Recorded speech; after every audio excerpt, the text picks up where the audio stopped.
Alright, good morning. Good morning. Ito na naman tayo. This is si Turista ang tour guide. Morning. Kasama natin yung ating mga kliyente.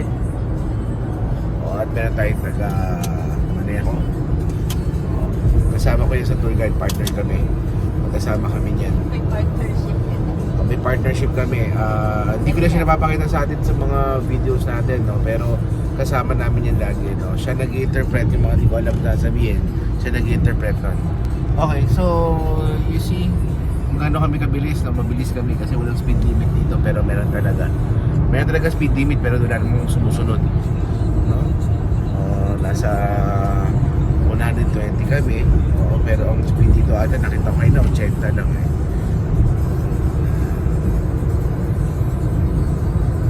So sa amin papunta kami Las Rosas Village. Magkaiba yun sa Las Rosas na stasyon.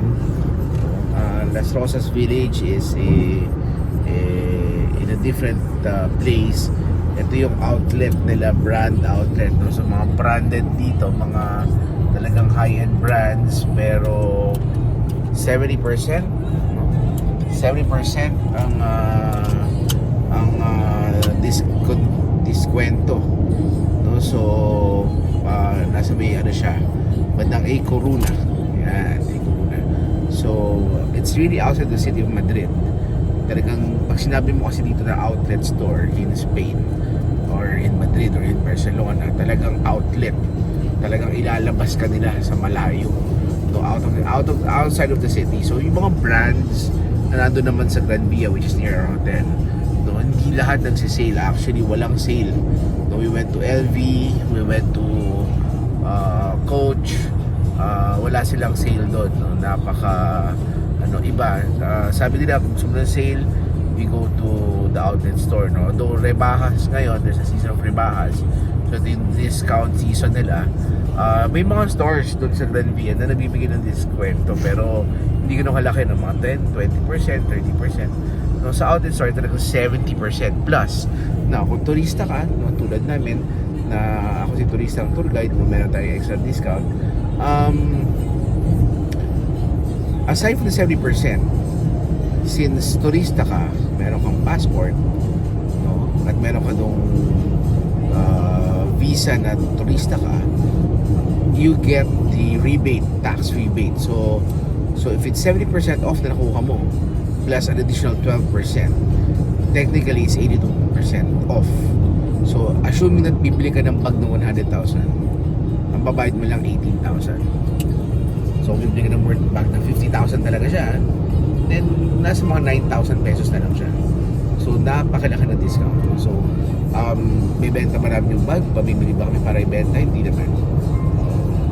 Hindi naman tayo ganun. We're just buying for our own personal use. Ngayon pa nagsawa, bibenta namin siya ng as pre-love, no? O tawag sa atin second hand.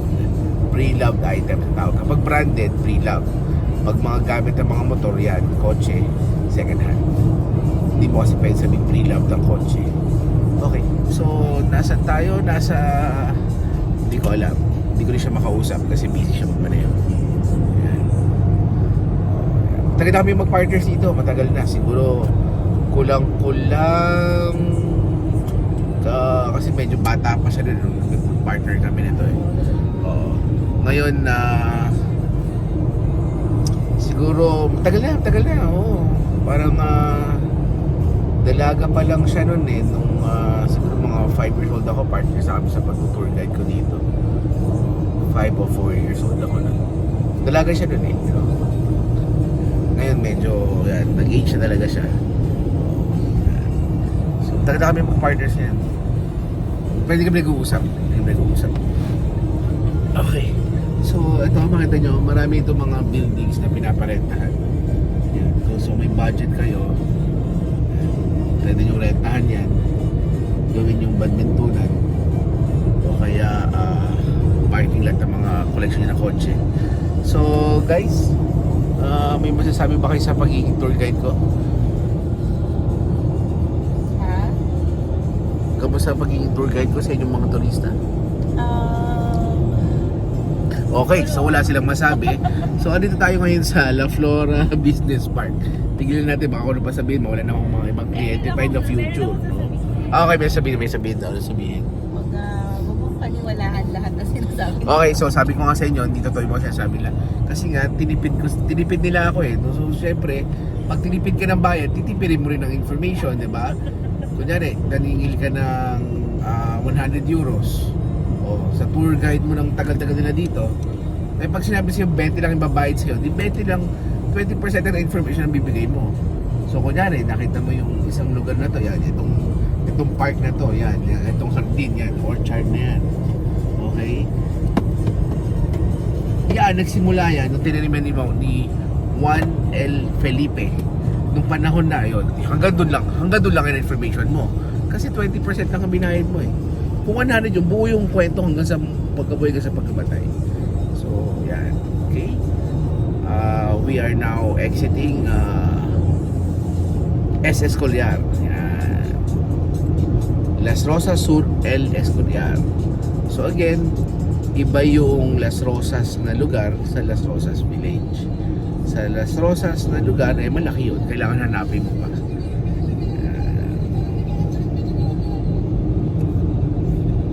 Okay. Dito, ang maganda dito sa Spain, no?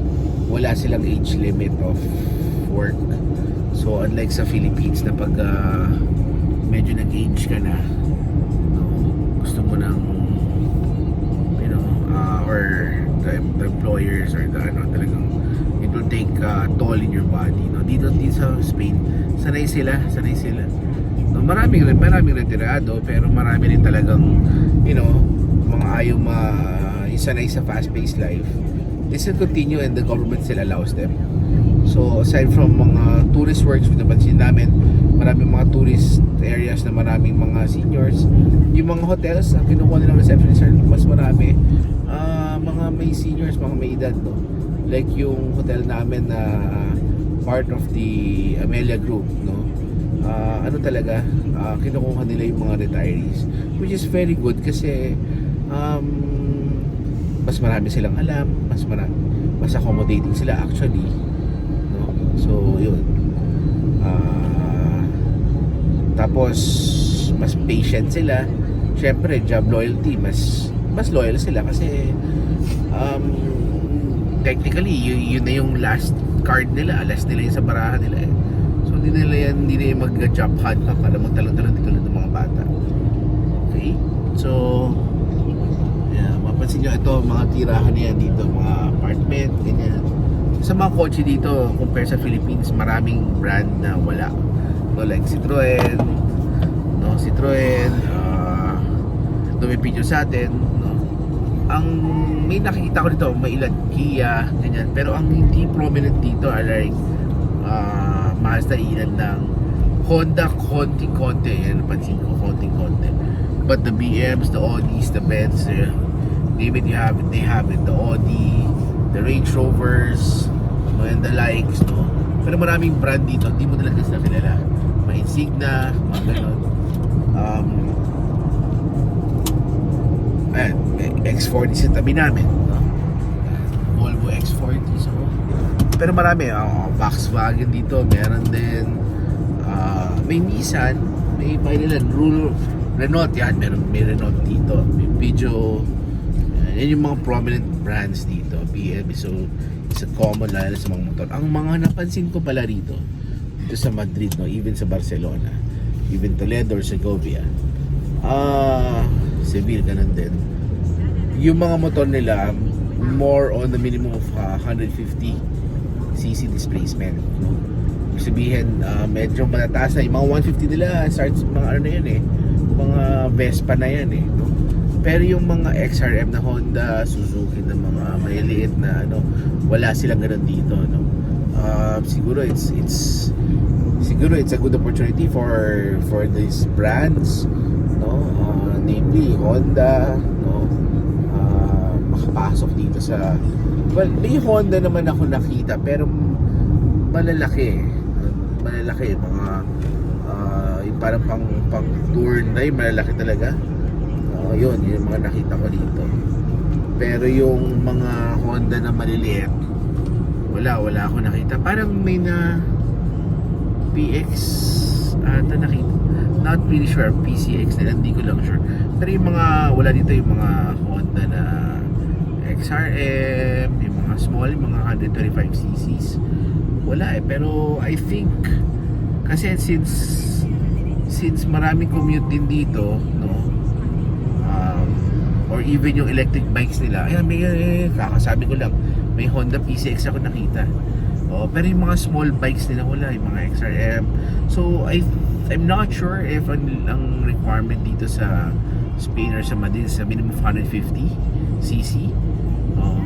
Pero sayang, it gives a very big opportunity of market dito, lalo na mas mura sila by half the price of the motorcycles here. Alam ko may electric motorcycles na rin ang Honda, so mukhang nagpupunta na sila dun eh. So siguro it's high time na ma-penetrate na itong market na dito. And I think it would fly. It would fly. Kasi reliability wise, I'd still go for Honda rather than other brands. Even if sabihin mo, well, I've tested kasi other brands as well. Ilan lang ang motor na pinagkakatiwalaan ko sa Pilipinas, namely well, I had a Yamaha, Honda, definitely Honda. I had numerous Hondas and the Vespa. Other than that, wala na akong tinry or hindi ko na gusto yung mga ibang brand, so I'd stick with those. Yeah, I'd stick with those. Okay, so malapit na tayo. We are very near. We're actually in the Las Rosas village already. So papasok lang tayo dito. Ayan. So makita nyo, dito nakahiwalay outlet store sa kainan. So doon ang mall, dito ang kainan. And we are actually in the middle of nowhere. So pag nakita mo yung kanan na spot doon, talagang all lupa lang siya. Parang desierto style, no? Or undeveloped real estate, as the real estate world need, no? Or dictates. Okay, so here, makita nyo, nasa dito sa left side, wala talaga. These are just bare lands. Doon may mga bahay banda roon, no, banda roon pa. Pero ano talaga, and dito talaga pinupuntahan talaga. Today is Thursday, alanganin yung araw, maaga pa, pero marami ng kotse, puno-puno ng mga kotse, isa puno-puno na. Okay, so we're here and we're gonna pay, mabayad na kami, mababa na kasi kami. Okay, so I'll see you later, guys. We'll do some shopping and then update you. Punta kami sa ibang stores and I will see you and when we get back. Bye-bye.